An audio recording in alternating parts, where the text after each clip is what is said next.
Olá, minha gente, está no ar o nosso Alba Notícias. Hoje é quinta-feira, dia 29 de julho. E fique por dentro agora das informações do Legislativo baiano e do nosso estado. Você que mora em uma das 13 cidades do sudoeste da Bahia e que nos assiste pela TV UESB, seja muito bem-vindo também. Confira os destaques desta edição.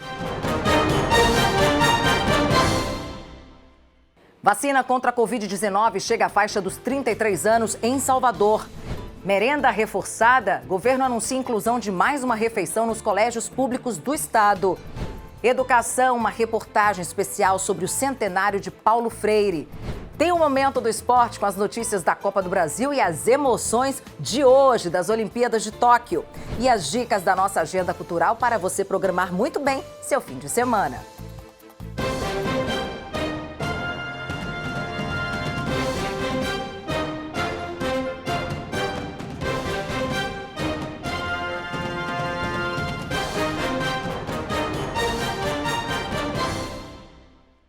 Para dar celeridade à imunização dos soteropolitanos contra a Covid-19, a Prefeitura da capital baiana está constantemente realizando mutirões. E nesta quinta-feira, a faixa etária contemplada é de quem tem 33 anos ou mais e nasceu até o dia 29 de novembro de 1987. A repórter Miriam Neri foi conferir. A fila quilométrica assusta, mas não falta coragem para encarar a espera. Afinal, o motivo é a prevenção contra a Covid-19. A alegria de quem recebe essa dose de esperança merece até um registro no celular. Vacinada, glória a Deus. E aí, uma emoção, né? Nem me fale, viu? Não contava a hora para chegar essa vez. Glória a Deus por isso. O avanço da vacinação depende da chegada de imunizantes que são enviados pelo Ministério da Saúde.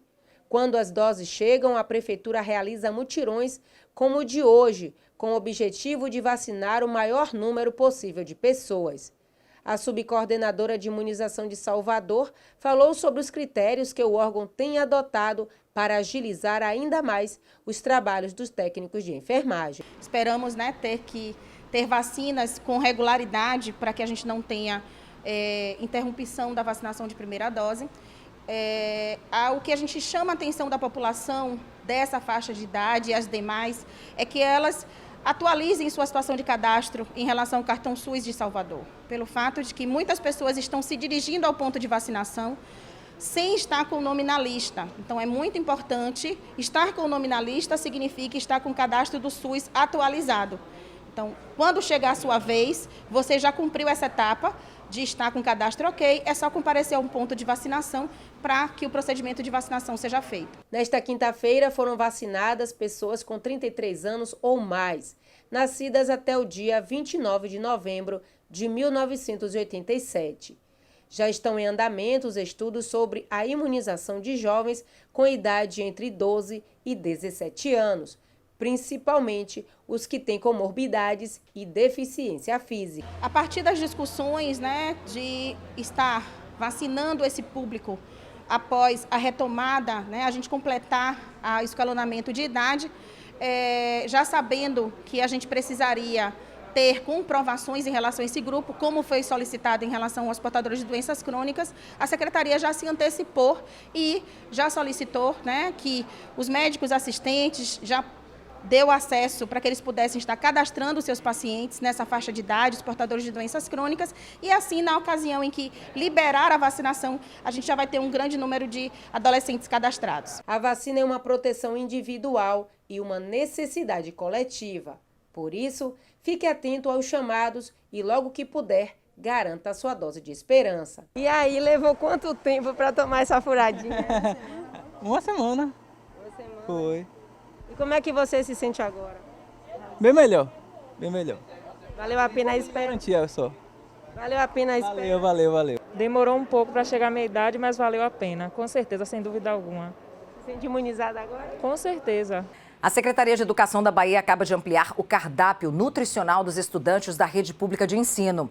Além do lanche, os estudantes também que estudam pela manhã vão receber almoço. E os do turno vespertino vão receber almoço e ceia. Ao todo, são mais de 100 milhões de reais investidos na alimentação dos estudantes. Os estudantes da Rede Pública Estadual de Ensino retornam para as salas de aula em um novo formato, mesclando o virtual e o presencial 3 vezes por semana, como já vem acontecendo em todo o país. Mas a maior novidade aqui na Bahia fica por conta da ampliação do cardápio nutritivo dos alunos. O governo do estado garantiu um investimento de mais de 100 milhões de reais em alimentação escolar e acrescentou mais uma refeição na rotina do estudante. Assim, a comida, que antes custava 36 centavos por aluno, passa a ser de R$ 2,00 para cada educando. Uma forma de garantir um conforto, uma segurança para que os estudantes estejam seguros e com alimentação na escola, nesse período que vai ser tão importante que a gente faça a revisão, que a gente retome as atividades de aprendizagem. A partir de agora, para os estudantes do turno matutino, são servidos um café da manhã na chegada à escola e um almoço antes de ir para casa. Para o turno vespertino, são servidos o almoço e a ceia antes da saída. Já no noturno, também é servida uma ceia. Estou achando a alimentação bem saudável, né? Que a gente às vezes não tem em casa e tal. E aqui na escola a gente tem uma alimentação bem saudável, né? Tudo com a proteção, as tias estão com luva. A gente está recebendo um lanche e a gente fica em distanciamento, não pode aglomerar, né? Porque estamos em uma fase que a gente não pode aglomerar agora. Essa distribuição ela está sendo feita dentro dos protocolos, em sala de aula, onde cada profissional da área de alimentação se dirige até cada sala em horário já pré-estabelecido e fornece o kit para cada aluno que ali se encontra. Esse nutricionista sinaliza que o cardápio precisa ser equilibrado, reduzindo o consumo de industrializados e garantindo o consumo de alimentos in natura. Boa parte do alunado das redes públicas, estaduais e municipais tem na merenda escolar a única refeição do dia.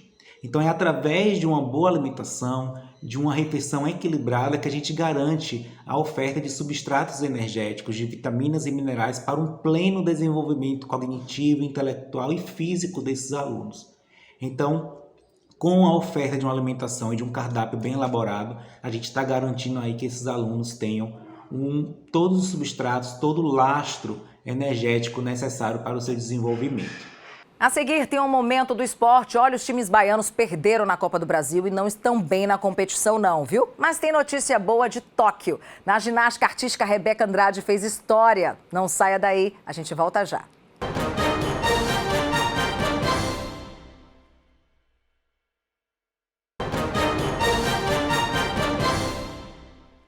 Estamos de volta com Alba Notícias. É hora do nosso Momento do Esporte. Olha quem está aqui comigo. Quinta-feira, sua última participação da semana, né, Léo? E cheinha de novidades, de informação. A gente começa pelo futebol, porque, claro, que a gente vai falar de como foi hoje nas Olimpíadas de Tóquio, né? Vamos começar. Bahia e Atlético Mineiro. Não deu, né? Não deu, né? Pois é, Paty. 2-0, nosso Bahia perdeu nas oitavas de final da Copa do Brasil. Agora, minha gente, o Bahia precisa ganhar o jogo de volta na semana que vem por uma diferença de 3 gols para se classificar para as quartas de final ou por 2 gols para levar a disputa para os pênaltis. E também pela Copa do Brasil, a Juazeirense enfrentou o Santos. O resultado não foi nada bom. Teve goleada. Veja. O Bahia evoluiu, mas cometeu erros e perdeu mais uma vez para o Atlético Mineiro. Dessa vez, pela Copa do Brasil. Os gols foram marcados por Zaracho e Hulk. Final, Atlético Mineiro 2, Bahia 0. Após a derrota, o técnico tricolor Dado Cavalcante se mostrou incomodado com a sequência de 4 derrotas. Lógico que incomoda, né? Uma sequência negativa, uma sequência de gols tomados, gols não feitos. Porém, os números de hoje nos trouxeram pelo menos uma luz no fim do túnel, né? A nossa equipe foi mais criativa, a nossa equipe finalizou bem mais, a nossa equipe chegou ao gol adversário, não só contra-atacando, mas também jogando. Voltamos a jogar, a verdade é essa, né? Nós voltamos a ter um pouco mais a bola e quando a gente tem a posse da bola a gente consegue criar situações de gol, como aconteceu hoje. Faltou um detalhezinho, um pouquinho mais de tranquilidade. Agora, minha gente, o Bahia precisa ganhar o jogo de volta na semana que vem por uma diferença de 3 gols para se classificar para as quartas de final ou por 2 gols para levar a disputa para os pênaltis. E também pela Copa do Brasil, a Juazeirense enfrentou o Santos. O resultado não foi nada bom. teve goleada. Veja. A Juazeirense aguentou a pressão no primeiro tempo, mas não conseguiu manter o ritmo na segunda etapa e foi goleada por 4-0 pelo Santos pelas oitavas de final da Copa do Brasil. Os gols foram marcados por Madison aos 26 minutos do segundo tempo, Lucas Braga aos 39, Marcos Leonardo aos 46 e Carlos Sanches aos 54. Minha gente, deixa de ansiedade, porque agora a gente vai mostrar a agenda de compromissos dos nossos times baianos no Brasileirão. Veja. Antes da decisão da Copa do Brasil, o Bahia vai enfrentar o Sport no próximo domingo, às 6h15 da noite, em Pituaçu, pelo Campeonato Brasileiro. O Vitória se prepara para entrar em campo pela Série B contra o Avaí neste sábado, às 4 da tarde, no Barradão. Já o Sergipe enfrenta neste sábado a Juazeirense pela Série D, às 4 da tarde, no estádio Adalto Moraes. O fim de semana vai ser bem movimentado, viu, Paty? Vai ser bem movimentado no futebol, mas movimentado mesmo, Léo, foi hoje, né?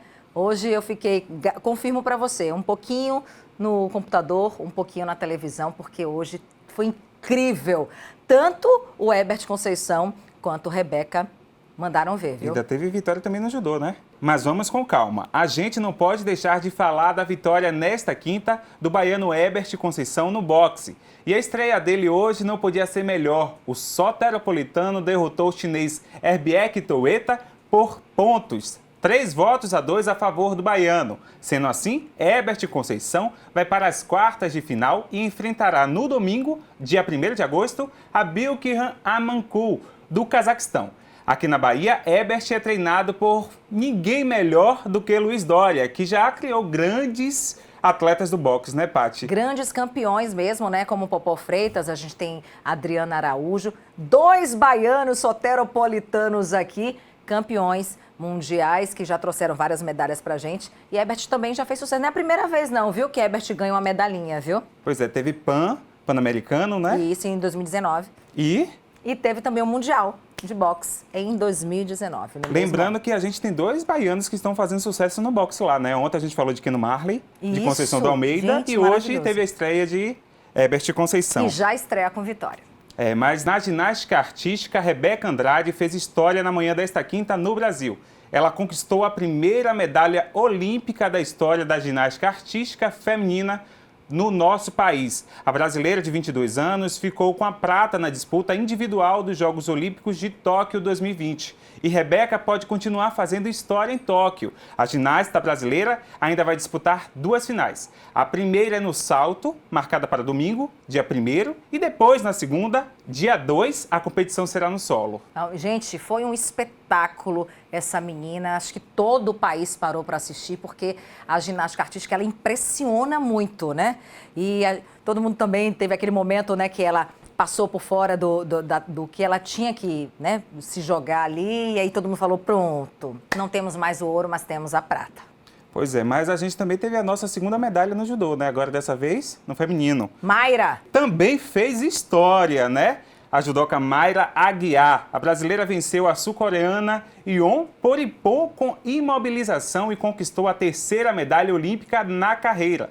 Ela escreveu de vez seu nome no rol dos maiores atletas olímpicos do país ao conquistar o bronze na categoria até 78 quilos nas Olimpíadas de Tóquio. Grandes ganhos, viu, Paty? Grandes ganhos, e principalmente a Mayra, que ela fez 7 cirurgias, né? Ninguém acreditava mesmo que ela fosse chegar ao pódio como ela chegou aí. 7 cirurgias, a menina realmente enfrentou muito, né? A medicina, a saúde e aí as rivais, viu? Agora é aquele momento que a gente atualiza a tabela de medalhas lá de Tóquio. Vamos ver.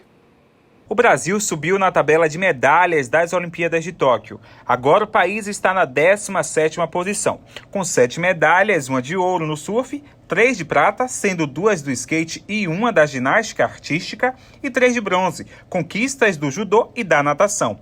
Quem assumiu a tabela foi a China. Em seguida vem o Japão. Em 3º lugar está os Estados Unidos. Antes de ir embora, Paty, eu quero deixar uma mensagem de solidariedade da TV Alba aos familiares, amigos e fãs do ídolo do Vitória, André Catimba, que morreu nesta quarta em Salvador aos 74 anos. A causa da morte ainda não foi divulgada pela família do ex-atacante. Natural de Salvador, o André deu seus primeiros passos no futebol no Ipiranga. Ele desembarcou no Vitória em 1972 e fez parte da equipe que conquistou o Baianão daquele ano, ao lado de nomes como Mário Sérgio e Osni. O ex-atacante também passou pelo Galícia, Bahia, Náutico, Grêmio, entre outros. Já vou, viu? Para você, um bom fim de semana. A gente volta a se encontrar na próxima semana, se Deus quiser. Aliás, na próxima semana tem Milena Barreto com você.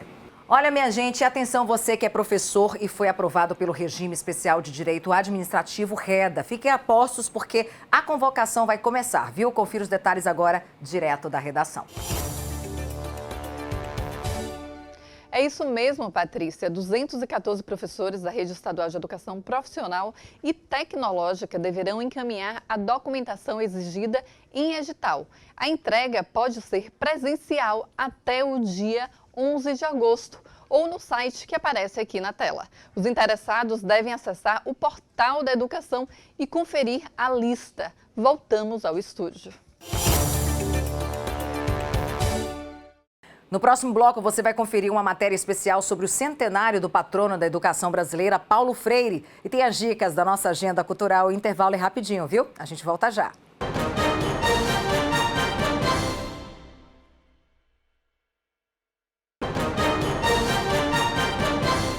Estamos de volta com Alba Notícias. Olha, quinta-feira, dia de programar o fim de semana, não é mesmo? Tem muita coisa legal acontecendo de forma virtual e com fácil acesso, viu? Mas se você já está vacinado e continua mantendo aí os cuidados no combate à Covid-19, pega essa dica para aproveitar presencialmente. Metade paisagem, metade poesia é o nome de uma exposição que homenageia Salvador e celebra o retorno das atividades da Caixa Cultural aqui na capital baiana. Confira essa e outras opções na nossa agenda. Acontece hoje o 7º Festival Midrash de Teatro. O texto da obra Como os Ciganos Fazem as Malas foi escrito em trânsito durante uma viagem em um voo. Conexões e suas escalas de São Paulo a Paris. Conta a história de um escritor viajante atravessando pela impermanência, pelo tema do nomandismo e pela eterna busca do artista. Inicia uma nova viagem. Os ingressos estão à venda no Simpla. O espetáculo online Solidão de Não Estar Só será exibido durante todos os dias do final de semana. A obra conta a história de duas amigas que estão isoladas em suas residências, fazendo companhia uma para a outra no mundo virtual e com apoio mútuo. Elas conseguem lidar com as dificuldades da vida e trazer uma mensagem de amor e esperança em tempos sombrios. Uma exposição para celebrar o retorno das atividades da Caixa Cultural Salvador. Uma exposição para homenagear a capital baiana. Na mostra Metade Paisagem, Metade Poesia, estarão expostas obras de artistas como Tati Moreno, Caribé, entre outros artistas que compõem o acervo da Caixa Cultural Salvador e que trazem a beleza da primeira capital do Brasil. E olha que interessante, o público também poderá fazer parte da exposição. Para isso, basta enviar fotos sobre Salvador para o e-mail sobresalvador@gmail.com. E a nossa dica musical para o final de semana é a composição de Tito Abrão, cantor e compositor baiano. Mergulhar é a mais nova canção do artista e fala sobre amor, saudade e entrega. Escute em todas as plataformas digitais e um ótimo final de semana.